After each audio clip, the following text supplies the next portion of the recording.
Hello, I'm Jan Mold, Director of Competitive Events for HOSA Future Health Professionals. I'm wondering if anybody has ever complained to you about your smartphone use.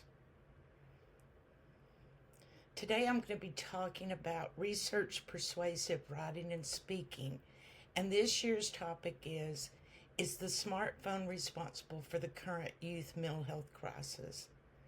There are two sides to every story.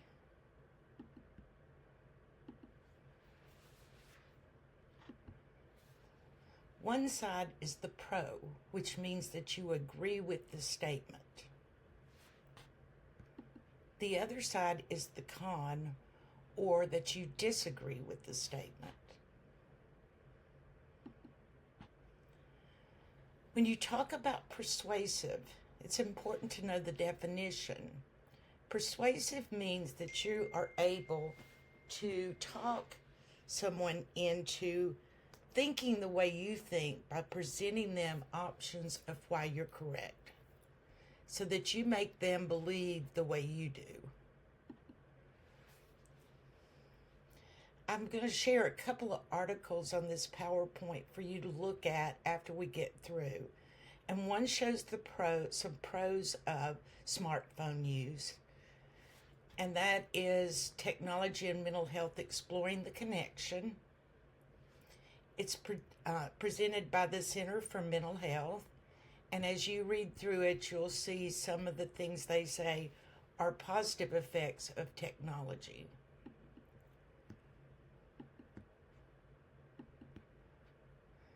The con is titled The Dark Side of Smartphones. Kind of gives away which side they're going to take.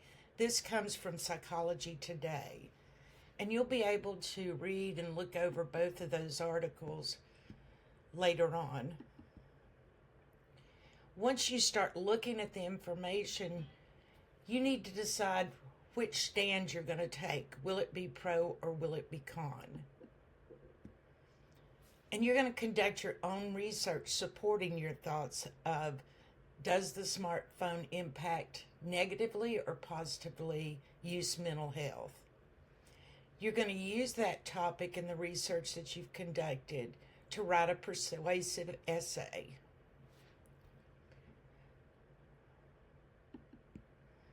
You can go to the guidelines for HOSA. This event is under leadership.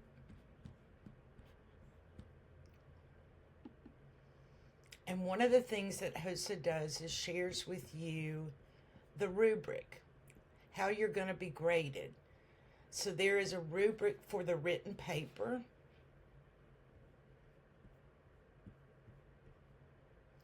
And you'll see there's a total of 90 points available there.